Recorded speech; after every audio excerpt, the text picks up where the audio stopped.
प्रिय बच्चों, मैं संजय कुमार पांथरी, प्रवक्ता जीव विज्ञान, राजकीय इंटर कॉलेज कैंपटी, टिहरी गढ़वाल। और आजकल जैसे आपको पता है, मैं उत्तराखंड बोर्ड परीक्षा की जो कठिन प्रश्न है उनकी तैयारी करवा रहा हूँ। और इसके अंतर्गत आज आपके बोर्ड की परीक्षा में एक प्रश्न आता है, मानव जीनोम परियोजना। इसके बारे में लिखना होता है। तो मानव जीनोम परियोजना सन 1990 में जीनोम अगुणित गुणसूत्र में उपस्थित नाइट्रोजन क्षार, और नाइट्रोजन क्षार आपको पता है डीएनए में एडेनिन, थायमिन और साइटोसिन, ग्वानिन के सीक्वेंस, इनके अनुक्रमों का पता लगाने के लिए एक महत्वाकांक्षी योजना की शुरुआत हुई, जिसे मानव जीनोम परियोजना कहते हैं। जीन आपको जैसे पता है, जीन डीएनए की क्रियाशील इकाई है। जीन नाइट्रोजन क्षारकों का, अब जैसे आपको पता है जीन में एडेनिन हमेशा थायमिन के साथ जुड़ता है, थायमिन हमेशा एडेनिन के साथ जुड़ता है। इसी प्रकार साइटोसिन ग्वानिन के साथ 3 हाइड्रोजन बॉन्ड के साथ, और ग्वानिन साइटोसिन के साथ 3 हाइड्रोजन बॉन्डों के साथ जुड़ता है। तो यहाँ पर आपको डीएनए का जी संरचना है उसकी फोटो आपके मस्तिष्क में आ जानी चाहिए। अगुणित गुणसूत्रों की संख्या को जीनोम कहते हैं, और मनुष्य में कुल 46 गुणसूत्र पाए जाते हैं, जिसमें से आधे गुणसूत्र नर में, और नर में आपको पता है 22 + XY माने 22 दूनी 44 समजात गुणसूत्र और 2 46। इसी प्रकार मादा में 22 + X।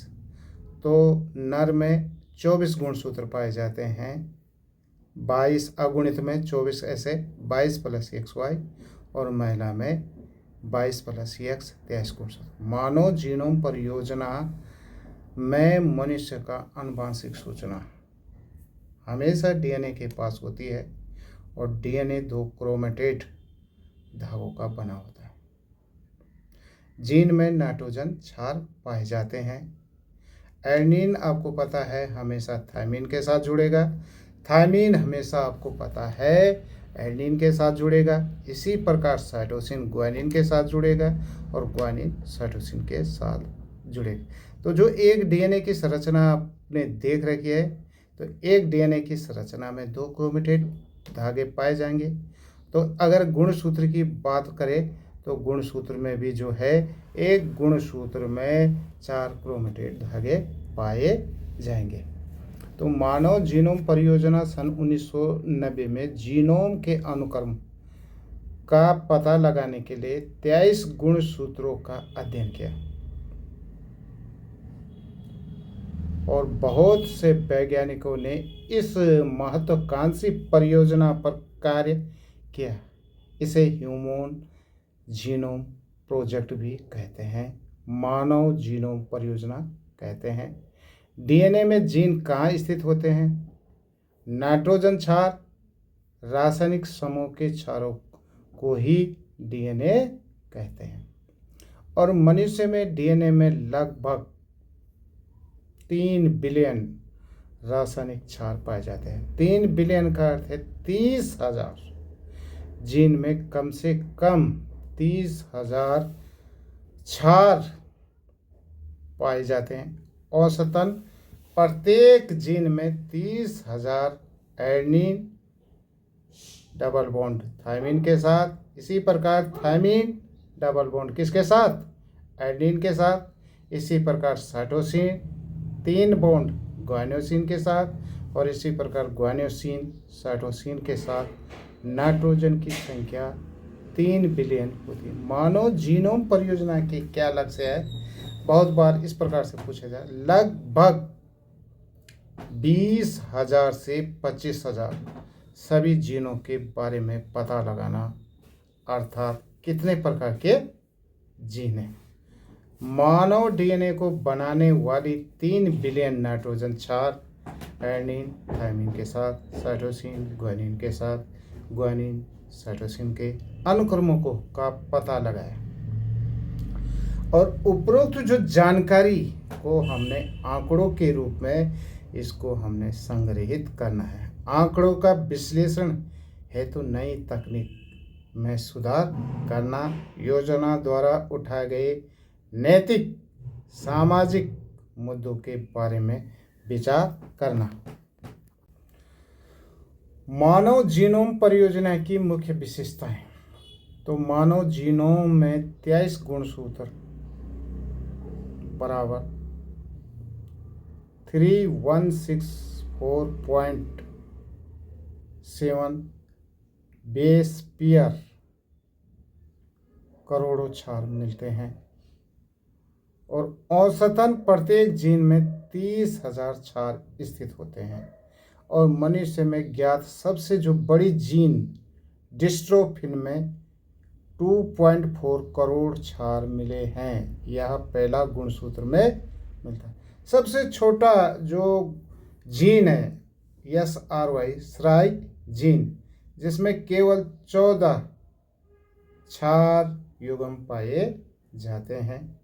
एक नर में, एक पुरुष में, ये एक नर में विषाणु का निर्माण, टेस्टिस का निर्माण SRY जीन 14 क्षार युग्म उत्तरदायी है।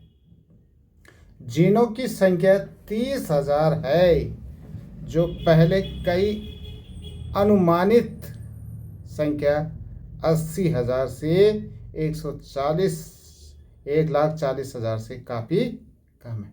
लगभग सभी लोगों में 99.9% न्यूक्लियोटाइड क्षार एक समान होते हैं और केवल 1% ही जो है अलग प्रकार का होता है। 2% से कम जीनोम प्रोटीन का अनुलेखन करता है। डीएनए से हमेशा किसका निर्माण होता है?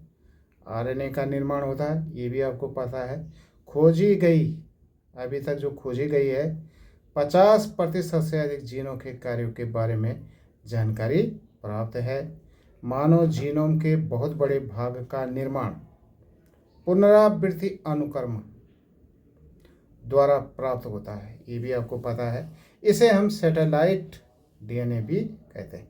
कोशिका के अंदर केंद्रक में, ये पता है आपको, कोशिका के अंदर केंद्रक में डीएनए से गुणसूत्र का फूला हुआ जो भाग होता है, केंद्रिका को दबाने से गुणसूत्र का भाग क्या हो जाता है?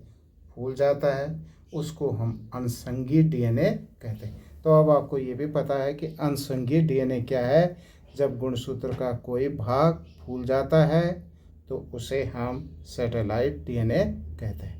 पुनरावृत्ति डीएनए, जिसके नाम से ही स्पष्ट है, जैसे यहाँ पर adenine, cytosine, thymine, adenine, cytosine, guanine, ये क्या होगा? बार बार ये क्या होगा? पुनरावृत्ति होगा। बार बार आता रहता है। डीएनए का वह भाग जो पुनरावृत्ति अनुक्रम में मिलता है, जो लगातार पुनरावृत्ति करता है, उसे हम सैटेलाइट अनुषंगी डीएनए कहते हैं। तो अब आपको ये भी पता है कि जो गुणसूत्र होता है उसमें बुल्क जीनोमिक डीएनए 99% सब व्यक्तियों में मिलता है और 0.1% असमान होता है। और जो ये असमान होता है, इसी से विभिन्नता प्राप्त होती है। अनुषंगी डीएनए के अंदर ही पुनरावृत्ति डीएनए का भाग मिलता है। सैटेलाइट अनुषंगी डीएनए, सैटेलाइट डीएनए वह भाग है जिसमें हमने कहा 0% अलग प्रकार का होता है। इसे हम सैटेलाइट अनुषंगी डीएनए कहते हैं। इसमें डीएनए के क्षार का अनुक्रम adenine, cytosine, thymine, adenine, cytosine, guanine की बार बार क्या होती है? पुनरावृत्ति होती है। पुनरावृत्ति डीएनए दो प्रकार का होता है। एक प्रकार का जो डीएनए होता है मिनी सैटेलाइट डीएनए, और दूसरा प्रकार का जो होता है माइक्रो सैटेलाइट डीएनए। और मिनी सैटेलाइट डीएनए में जो इसमें क्षार 10 से 60 क्षार पाए जाते हैं, जबकि इसमें 50 से 60 क्षार पाए जाते हैं। और मानव जीनोम परियोजना का क्या उपयोग है? तो जब हमें डीएनए के अनुक्रमों का सीक्वेंस से जो जानकारियाँ व शोध रिसर्च से एक तो इस जैविक तंत्र को समझाने में काफ़ी मदद मिलती है जो बायोलॉजिकल सिस्टम है, और दूसरा विशेष सूतक अंग ट्यूमर अबुर्द बोलते हैं जिसको, मिलने वाले सभी अनुलेखों व हजारों जीन व प्रोटीन का अध्ययन करने में क्या मिलती है? मदद मिलती है। प्राप्त जानकारी द्वारा जीवन के रसायनों, जीनों की संख्या इत्यादि के बारे में हमें क्या प्राप्त होता है? ज्ञान प्राप्त होता है। और प्रिय छात्र छात्राओं, इसको अच्छे ढंग से पढ़ना है, और हम इसके नोट्स भी आपके लिए भेज देंगे, और आप इस प्रश्न को अच्छे ढंग से पढ़ो।